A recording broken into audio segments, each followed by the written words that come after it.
Chanel, nous allons donc découvrir le grand domaine des bois, géré par justement des vignerons femmes depuis 4 générations. Bonjour Philippine Bernardo, nous sommes heureux de découvrir justement ce domaine, les Grands Bois. Donc là vous avez la 4e génération, ce sont 3 filles et surtout la 3e génération, Mireille. Bonjour Mireille. Alors, il faut raconter cette histoire qui est juste exceptionnelle. On est le 15 août 2020. Effectivement, ce domaine existe. Les fondateurs, c'était Albert Farjeon.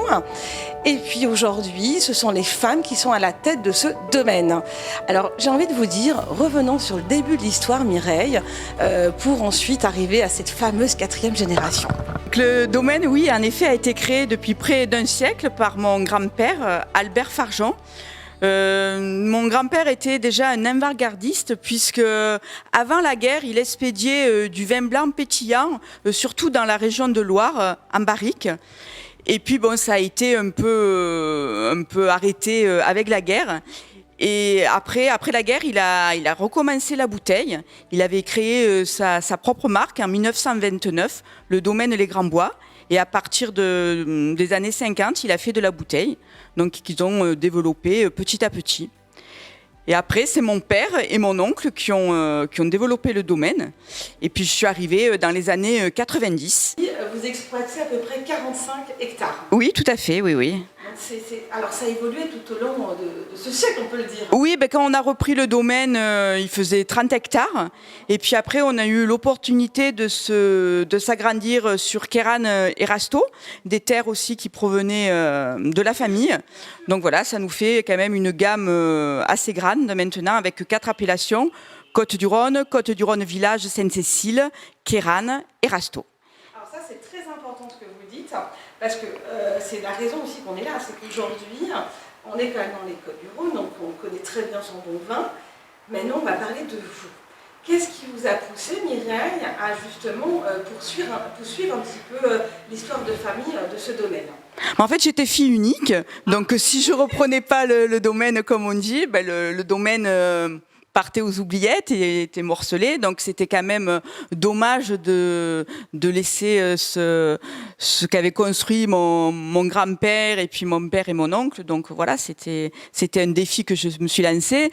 Et maintenant, je suis contente que ma fille nous ait rejoints depuis 5 ans maintenant. Alors justement, j'apprends le micro, 2 minutes. Alors justement, on a été accueillis hier par Philippine parce qu'on s'est dit qu'il fallait qu'on découvre ce lieu. Alors on a été agréablement surpris parce qu'il faut le dire, c'est 3 filles. Vous avez eu 3 filles, vous étiez la fille unique, mais là vous avez 3 filles. Et Philippine, de manière exceptionnelle, on va le dire, elle est enceinte aussi. Donc elle est enceinte d'une fille. Donc c'est aussi une forme de 5e génération. Donc on va parler un petit peu de toi, Philippine, et ensuite des vins aussi. Finalement, pourquoi tu as voulu épouser aussi ce domaine et faire comme maman? Alors déjà, nous on travaille, on participe à la vie du domaine depuis qu'on est toute petite. Et c'est un milieu qui est très intéressant, c'est vrai, majoritairement masculin. Mais on peut découvrir plein de choses, on fait plein de choses différentes. Et comme ma mère, je voulais, c'est notre patrimoine, c'est notre histoire familiale, et je voulais pas que ça s'arrête là. Et par chance, j'adore ce milieu, j'adore le vin, et l'avantage, c'est que c'est un métier où on fait jamais la même chose. On a à la fois de la partie de la production, de la commercialisation, de l'administratif, de la vigne, en cave. C'est assez varié, du coup, on s'ennuie jamais. C'est juste génial parce que ce que vous dites, c'est que finalement, il y a un devoir de transmission. Il faut que ça soit une passion quand même, parce que c'est pas un métier facile et il faut pas forcer quelqu'un à faire ce métier. Ça serait vraiment dommage. Alors Mireille, vous avez donné la passion à vos filles, puisqu'aujourd'hui, on a découvert les différents vins. Elles portent vous avez 3 bouteilles qui portent leur prénom. Pourquoi? il fallait qu'on différencie nos notes de cuvée. Alors bon, pourquoi pas partir sur des prénoms? Il y a beaucoup de cuvées qui s'appellent Grande Réserve, Vieille Vigne, donc on a voulu un peu aller dans l'originalité. Et puis bon, on a commencé avec les prénoms et puis on continue dans la foulée. Bon, on a 3 filles, on a des neveux, des nièces, bientôt une petite fille, donc voilà, on peut agrandir la gamme sans problème. On peut plus que l'agrandir. Alors justement, je voulais revenir, Philippine, sur ce métier, parce que c'est vrai, une femme à la cave, on voit ça très rarement. D'ailleurs, je pense que vous faites partie des domaines exceptionnels tenus par des femmes ou pas. Il y en a encore, je ne sais pas. Oui, il y en a quand même quelques-unes dans le milieu. Oui, donc maintenant, il y a de plus en plus de femmes quand même qui sont à la cave, à la tête de domaine. Après, ça a été une question d'organisation, parce qu'il y a des choses qu'on ne peut pas faire comme les hommes, par la force, par la taille. Du coup, on s'organise différemment, on ne fait pas tout à fait les choses de la même façon, mais on y arrive. Ma mère a fait toutes les vinifications jusqu'à ce que j'arrive, alors pourquoi pas moi, hein, je suis tout aussi capable. Du coup, voilà, on s'est organisé différemment pour pouvoir y arriver sans forcément avoir besoin d'aide des autres. Et voilà.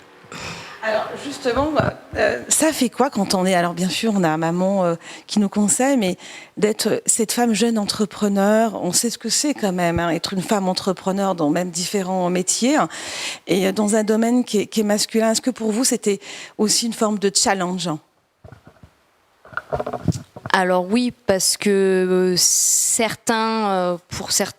pour les anciens surtout, c'est surtout un milieu d'hommes qui reste, c'est la terre, donc c'est les hommes.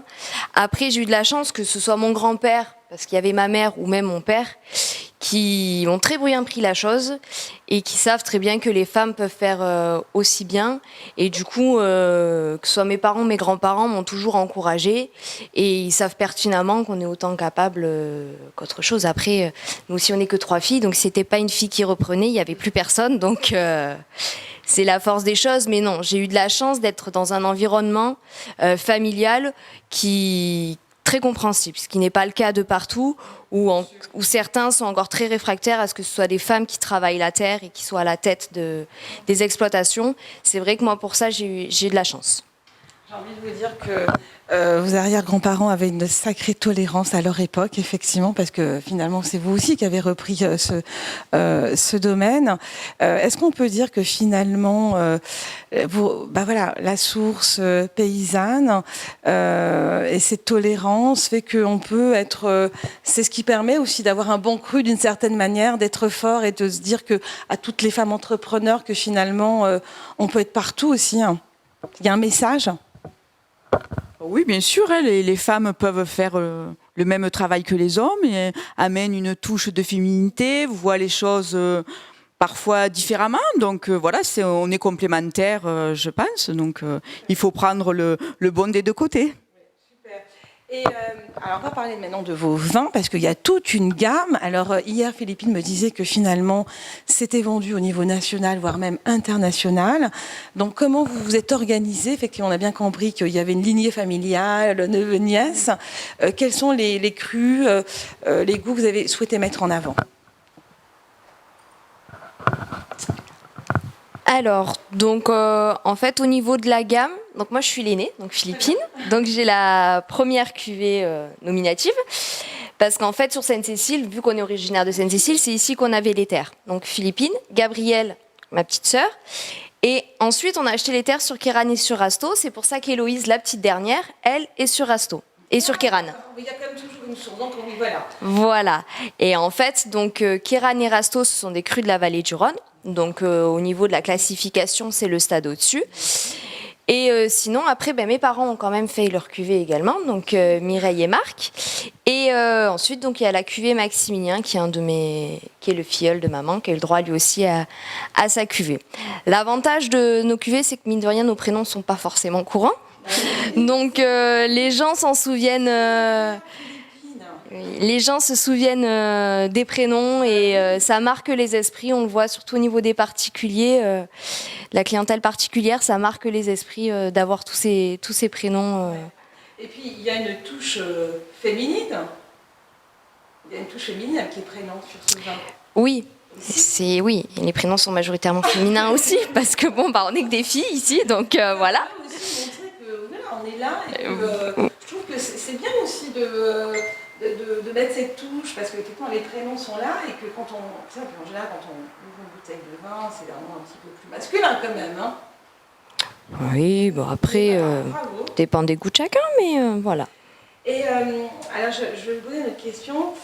Dans votre métier, j'ai envie de vous dire, qu'est-ce qui pour vous, durant tant d'années, a été quand même difficile de s'imposer sur ce marché-là, où vous avez été confronté à des difficultés, à des échecs En tant que femme? Oui, en tant que femme, ou même sur le domaine. Alors, je vous dis parce que c'est intéressant quand on est entrepreneur de voir où ça peut pêcher ou pas en fait. Peut-être que pas du tout finalement. Non, en tant que femme, on a été bien... non, au contraire, parce que moi, je suis la présidente du syndicat des vignerons de Sainte-Cécile et ma fille est présidente des jeunes agriculteurs du canton. Donc, voilà, ce qui prouve encore que les femmes sont à la tête de... Ouais. Donc, ça veut dire que vous êtes des femmes engagées. Il faut. Des femmes engagées. Alors, vous savez, nous, on est beaucoup regardés... bien sûr par certaines jeunesses, de jeunes start-upers, entrepreneurs et aussi de beaucoup de femmes entrepreneurs. Est-ce que vous avez un petit message à celles qui se posent encore des questions parce que quelquefois sont confrontées aux difficultés de l'entreprise ou d'autres qui souhaitent monter une entreprise? Quel est le conseil pour les pousser et peut-être les motiver à se dire que finalement il faut oser? Ben, il faut aussi pas avoir peur de prendre des risques, se faire confiance. Voilà. C'est important, quoi. Si on n'a pas confiance en soi, c'est sûr qu'on ne peut pas aller de l'avant, quoi. Et après, il faut s'entourer des bonnes personnes également, quoi. Et toi, Philippine, tu avais un petit message à passer? De se croire capable, qu'une femme est tout aussi capable qu'un homme pour entreprendre que ce soit la vie professionnelle et arriver à combiner vie professionnelle et vie familiale, parce que bon, mine de rien, nous, elle arrive à élever 3 filles, j'espère faire aussi bien. Donc, tout en continuant à travailler, donc tout est possible. Voilà, il suffit de croire en soi et voilà, l'entourage est quand même très important. C'est bien d'avoir des personnes qui nous soutiennent vraiment derrière. Donc, on peut dire que quand même, à la tête, vous êtes des femmes et il y a quelques hommes qui, vous avez choisi une équipe aussi. Il faut le dire. Voilà. Hein. Ah oui, tout à fait. Il y a mon mari aussi qui travaille activement sur l'exploitation. Et on se complète, quoi. Mais c'est vrai que depuis qu'on est là, peut-être les vins aussi ont changé un peu, sont un peu plus féminins. On fait les assemblages ensemble, donc on ne voit pas forcément les choses de la même façon. Donc c'est bien, quoi.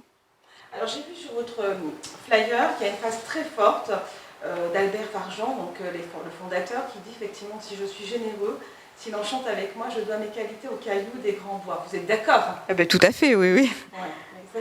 Mon grand-père aimait taquiner la muse et il faisait plein de petits proverbes comme ça, en rapport avec le vin.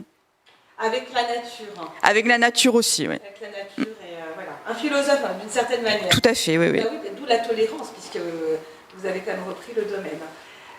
Alors, pour terminer notre rubrique chez Coworking Channel, vu qu'on est un peu sur les réseaux sociaux, je vous demanderai un petit peu comment vous pourriez résumer en fait votre domaine en 5 mots-clés forts qui vous correspondent à l'instant T maintenant.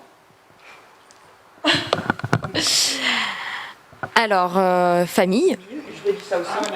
Voilà.